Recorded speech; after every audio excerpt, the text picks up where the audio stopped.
자, 두 갈식으로 쓰라고들 하니까 효율을 몇 % 향상시킨 경험이 있다, 공모전에서 상을 탄 경험이 있다, 이런 문장들로 첫 줄을 쓰게 되죠. 그런데 무작정 두 갈식으로 썼다가 합격 확률이 오히려 낮아졌다는 주변 사례들이 요즘 많아지고 있습니다. 본질을 모른 채로 억지로 두 갈식으로 쓰면서 글이 어색해지고 역효과가 난 것이죠. 그래서 오늘은 제가 70% 이상의 서류 합격률을 달성하고 탑티어 대기업까지 합격할 수 있게 해준 진짜 두 갈식 자소서 작성법에 대해서 알려드리겠습니다. 정말 쉽게 따라할 수 있는 이 세 가지 팁만 적용하면 서류 합격률이 전보다 훨씬 올라갈 거예요. 자, 첫 번째, 두 갈식이 필요한 진짜 이유는 지식의 저주를 피하기 위해서입니다. 여기서 지식의 저주란 내가 알고 있는 사실을 상대방도 당연히 알고 있을 거라고 착각하는 현상을 말합니다.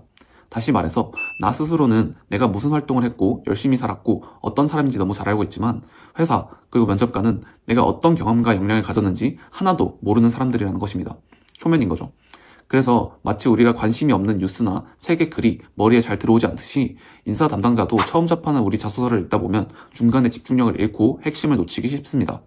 이 문제를 타파하기 위해서 우리는 읽는 사람의 입장에서 자소서를 작성해야만 합니다. 내 글에 대한 요약본, 즉 가이드라인을 초반에 던져줌으로써 뒤에서 따라오는 나머지 글들도 이해하기 쉽게 도와주는 것이죠. 그것의 일환으로서 첫 줄에 글 전체에 대한 결론을 미리 배치하는 것입니다. 결과를 미리 알려주면 인간은 자연스럽게 결과에 대한 근거를 찾고자 뒷내용도 자세하게 읽게 되기 때문이죠. 이와 같은 이유로 짧은 시간 안에 나를 상대방에게 잘 전달하고 합격하기 위해서 두 갈식 표현은 선택이 아니라 필수인 것입니다. 그럼 이 첫 번째 문장을 어떻게 쓰면 좋을까요? 문항에 대한 답변을 바로 해주면 됩니다. 이때 중요한 건 기승전결이나 상황 설명 없이 일단 방법 플러스 결과로 바로 시작해주는 거예요. 수치와 이런 게 꼭 중요한 게 아니라 묻는 말에 바로 대답을 해주는 것이 핵심입니다. 그 결과를 대변해줄 수 있는 수상 경험이나 수치와 내용이 있다면 그때 그것을 활용해주는 것이죠. 예를 들어 성장 과정 항목이 있다고 할 때 저는 땡땡 기업에서 6개월간 인턴 활동을 했습니다. 당시 땡땡한 문제가 있어서 정해진 기간 안에 땡땡을 달성해야 했습니다. 이에 저는 데이터 분석을 통해 A를 알아내었고 이것을 B에 적용하였습니다. 결과적으로 공정 효율을 10% 개선할 수 있었습니다. 이런 식으로 차근차근 작성하기보다는 첫 문장에서 바로 저는 A를 활용하여 공정 효율을 10% 개선한 경험이 있습니다. 로 시작하는 것이죠. 이때 이렇게 첫 문장에 내 경험을 함축해서 녹여내려면 우선적으로 내 경험에 대한 분석이 필요합니다.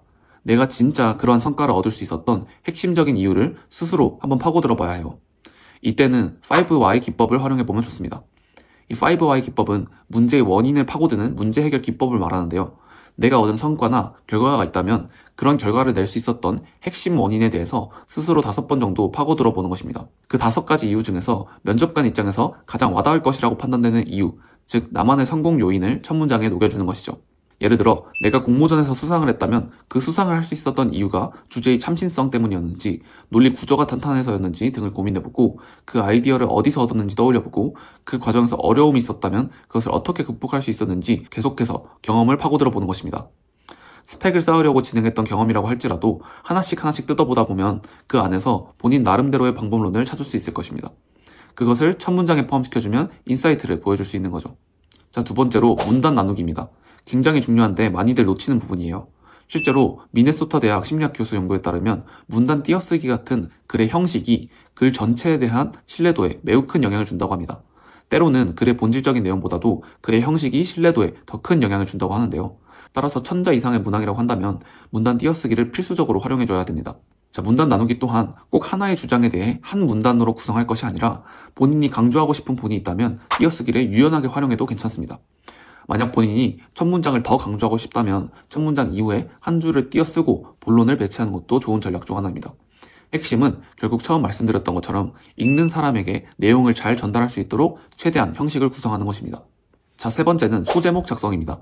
문단 띄어쓰기와 함께 형식에 있어서 굉장히 중요한 부분이에요. 한 문항에 대해 1000자에서 1500자 이상을 작성해야 하는 경우 일반적으로 2가지 이상의 소재를 활용하게 될 겁니다. 이런 경우라면 반드시 소제목을 활용해야 합니다. 그래야 서로 다른 경험이 확실하게 구분이 되고 이해하기도 더 쉬워지기 때문이에요. 자, 소제목 작성법은 첫 문장 작성법과 동일합니다. 대괄호 안에 how 플러스 what을 넣어주면 됩니다. 예를 들어서 신공정 적용을 통한 땡땡 공정 효율 몇 % 개선, 혹은 앱 매뉴얼 제작을 통한 컴플레인 90% 감소 달성 등의 방식으로 작성을 하면 되겠죠. 이때 500에서 600자로 문항의 글자 수가 제한되어 있고 한 개의 소제만 활용하는 경우라면 꼭 소제목을 사용하실 필요는 없습니다. 자, 오늘 알려드린 내용을 정리해 보겠습니다. 첫 번째, 첫 문장에서 바로 결과를 제시한다. 두 번째, 문단 나누기를 적극적으로 활용한다. 세 번째, 1000자 이상에서는 소제목을 반드시 활용한다. 아울러 자소서는 반드시 읽는 사람을 고려하면서 읽기 쉽게 작성한다. 앞으로 자소서를 작성할 때에는 꼭 이 방법론들을 적용하시길 추천드립니다. 현재 이 영상을 보고 계신다면 시즌 직전일 수 있다고 생각을 합니다. 자소서는 전체 전형 중에서도 특히 1차 면접과 최종 면접에까지 영향을 주는 유일한 요소입니다. 따라서 조금 막막하시더라도 최대한 미리미리 완성도 높은 자소서를 작성해보는 것이 합격에 굉장히 중요합니다. 저도 현역 시절에는 이 자소서 때문에 스트레스를 참 많이 받았었는데요. 시행착오를 거치다 보니 저만의 노하우도 생기면서 마지막엔 10개 중에 7개 서류 정도는 붙게 되었습니다. 이렇게 제가 직접 부딪히면서 얻게 된 실전적인 자소서 팁에 대해서 앞으로도 지속적으로 영상을 올릴 예정이니 꼭 구독을 해두시고 영상을 놓치지 않고 활용해 보시기를 추천을 드립니다. 더불어 고정 댓글에 도움이 될 수 있는 내용도 정리해 두었으니 한번 확인해 보시기를 추천드립니다. 오늘도 영상 시청해 주셔서 감사합니다. 감사합니다.